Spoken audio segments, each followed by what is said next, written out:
Guys, so it is February 5th, 2017. It's Super Bowl Sunday. Oh my gosh.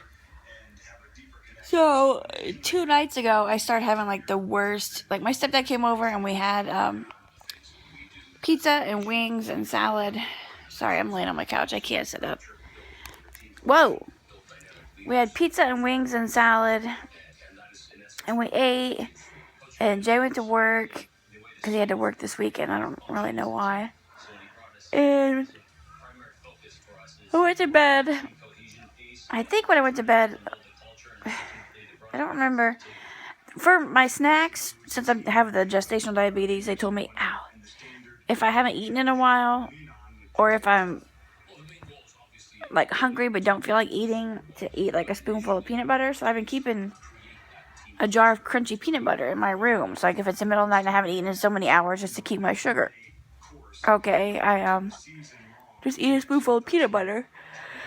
And they said keep like a jar of peanuts too. So I've had crunchy peanut butter and a jar of peanuts like in my room. So if I need a snack, I just eat like a handful or spoonful of peanut butter. And they also suggested like for a light snack, like late at night, to have popcorn. So I've been eating a lot of popcorn too. Well, 2 nights ago, Friday night, when I was in bed, I started getting like the worst pains, like in my lower stomach. Like it hurts to walk, it hurts to sit, like really, really bad pains. I'm like, well, I don't know if it's labor or not. With Adri, all my labor was in my back. So I didn't have any pain in my stomach. So I don't know what actual contractions feel like. So finally, Saturday morning, around, I think like 10. Well, I took some Tylenol at like 9 Saturday morning.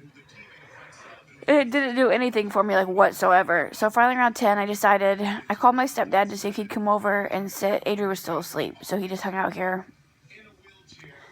So I didn't have to get her up and out of bed and take her to the hospital. And Jay and I went to the hospital, and they took me right upstairs since I'm almost 37 weeks. And they hooked me up to the monitor, and I had like 3 or 4 contractions, like, right when we first got there. And then they did some other tests, and they checked me. I'm still at 2 centimeters. Sorry. I'm still at 80%. So then the doctor thought that since I was having the pain, like, in my lower abdomen and in my back, that maybe it was a bladder infection, which is, I guess, common during pregnancy. I don't know. I've never had a bladder infection. So they did a urine.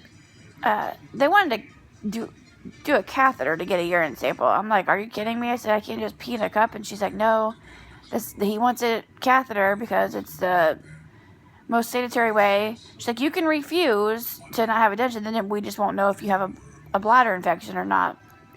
So I started to freak out. I'm like, I don't know why I'm afraid of this. I'm like, I delivered my daughter with no epidural. I'm not having this one. That's fine. I'll push a baby out with no epidural. But the thought of a catheter, like, I literally started to freak out. I started to cry. And she's like, here. She's like, just take these wash rags and just wipe really good and go ahead and just pee in a cup and we'll just see how it turns out. So she let me. I don't think she told the doctor either, because when I talked to him last night, when I called in, because I'm still in all this pain, he said, well, I know that it's not a bladder infection because we had a cath sample. I wanted to say, yeah, right, I refused that shit, but I didn't say anything. So anyway, I came home from the hospital. We were there for like 3 hours. They sent me on my way since my contractions weren't consistent. Like, I had some here and there. They were sporadic. The baby was nice and calm. Ow. So they sent me home. I was there for like 3 hours. I chugged a big hospital jug of water and then ate the whole jug of ice. And then they sent me home with another jug of ice because they have like the best ice. It's the little tiny ice. So I came home and my stepdad ended up taking my daughter over to my mom's house for me so I could go to sleep. And Jay had worked the night before, so he hadn't slept, so he needed to go to sleep. So my mom took Adri for the night. And I took Tylenol. She told me to take it every 4 hours as long as I'm in pain. She said that's what they do there. So every 4 hours, like, I mean, I came home and got in bed. Like, I couldn't even sit. I can't walk. It's terrible. So I got in bed, went to sleep. Like, every hour I'd wake up to pee, and it takes everything I have to even get my legs, like, to slide my legs over the side of my bed to go in and go to the bathroom. So, like, every hour I'd pee, and, like, each hour it would just get worse and worse. And then it would be time, like, it'd be 4 hours, so I'd take my Tylenol. And then finally, I don't even know what time it was last night. Probably like 7:30 last night. I got to thinking, and I called my mom, like, you know what? I'm like, they've been, a few years ago, like it was after Adria was born, but a few years ago, I remember laying on the couch and I had like the worst pain I've ever felt, like in my stomach and my back. It felt worse than labor. Like, I'm not kidding. I ended up going to the hospital, and it turned out I had diverticulitis. So I was thinking, oh my God, I bet that's what it is. I didn't even think about it, but they've been having me eat peanuts, and I've been eating the crunchy peanut butter and the popcorn, which all have the seeds and hulls, which like totally are horrible for diverticulitis, but I've never really worried about it because I've had like one episode of it, and it was years ago. Like, nothing ever really bothers me. I eat seeds and nuts and corn and all that stuff all the time, and it doesn't bother me. So I called. Mom's like, well, yeah, that might be it. So I haven't been able to go to the bathroom for 2 days. My stomach hurts so bad. I can't move. Like, I can't take anything for, like, other than Tylenol. But I called the doctor yesterday. I said, I was just in there earlier. I said, I was in there for 3 hours. You did all this stuff.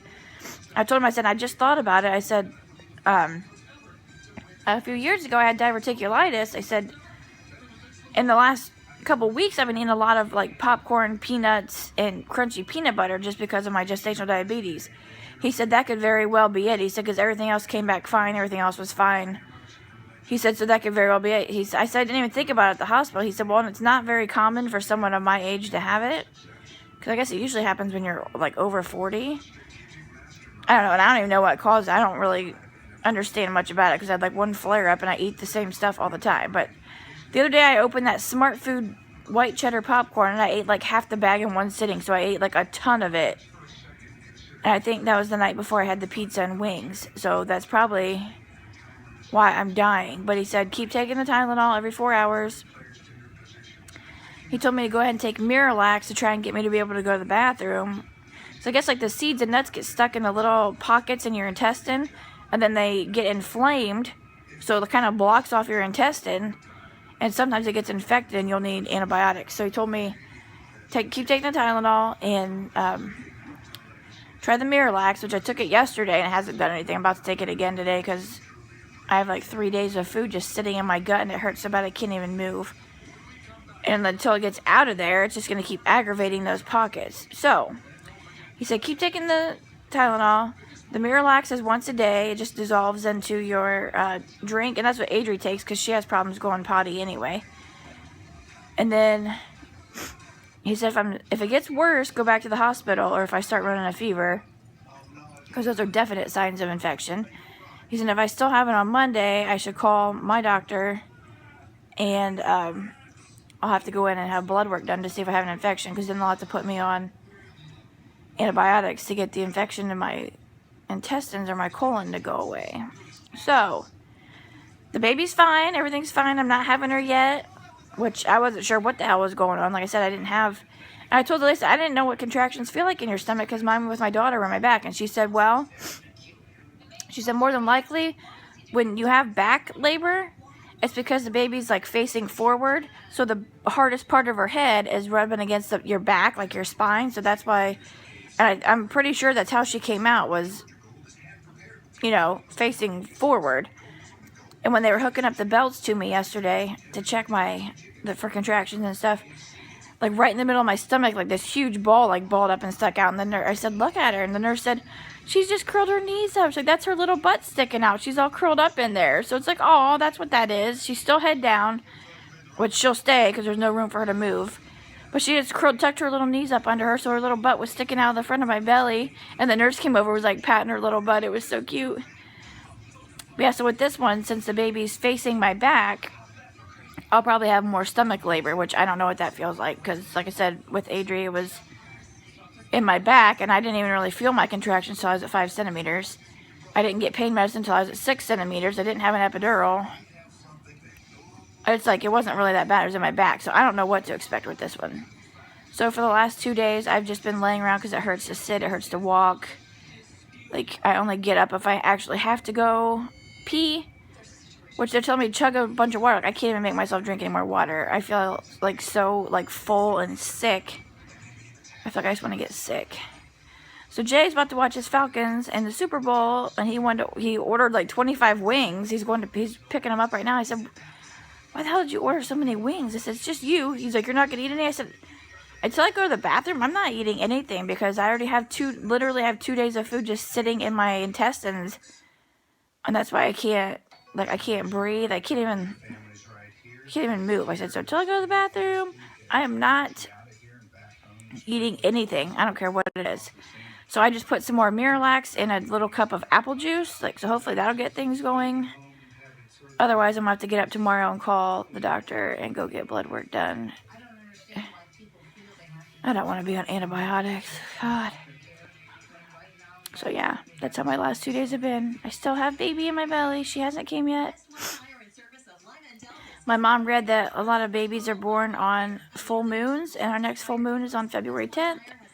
So that's next Friday, and it's also my aunt's birthday. So we'll see. My brother said I had to have her by last Wednesday. He gave me a deadline of 10 days, and it was up on Wednesday. My stepdad wanted me to hold out until at least Friday night because he was out of the country. So we held out for that. That's why he came over Friday. And, sorry, my mom just texted me. So now it's like Jay thought for sure, he's like, it would kind of be cool to have her during the Super Bowl or after the Super Bowl, because then it'd be like the day the Falcons win the Super Bowl is the day that my daughter's born, which, I don't know. I like the Falcons, don't get me wrong, but Tom Brady just does not mess up. So this is going to be like a really good game. I think if the Falcons would have played the Steelers, like if the Steelers would have beat the Patriots in the playoffs, I think the Falcons would have beat the Steelers. But I don't know about the Patriots. Like, Tom Brady, he's flawless. He just does not mess up. So it's going to be a really good game today. I just wish I could get some of this pain to go away so I could actually enjoy watching it. Like, right now, I'm just laying here in some pajama pants. TV's on. Ow. So, yeah. But that's my update. If things start going good and this pain goes away, then I don't go to the doctor until Tuesday because I have my non-stress test, my usual non-stress test and checkup on Tuesday. And the doctor did tell us the other day that if I wanted to have her on Sunday night, he'd be on call. So if I have like any pain issues or anything tonight, I could call and actually talk to my doctor. But as far as I know, it's not anything to do with the pregnancy or the baby, which is my first thought. Like, how did I not think of diverticulitis? But the more I think about it, that has to be it. Because not to be gross, but I normally have, like, bowel movements a couple times a day. And I haven't had one for a couple days. And this pain hurts worse than labor. And the only time I've ever felt this pain is when I had that flare-up a few years ago. So, yeah, I'm going to try and enjoy the game. I'm going to take this medicine and some apple juice. God, it's the worst pain ever. Comment below if you have had, like, issues with diverticulitis. Is it not the worst pain? Like, it's up there with toothache pain. Like, it is the worst pain. But literally, it's more painful than giving birth. At least with my experience with my daughter. This is more painful than that. So, yeah, comment down below if you've had any issues with diverticulitis and what helped you. If anything helped. I was trying to Google, like, ways to help yourself move things along. I'm like, there's no way I can eat a third of a cup of molasses. But, yeah, Jay just got back, so I'm gonna go. That's my update.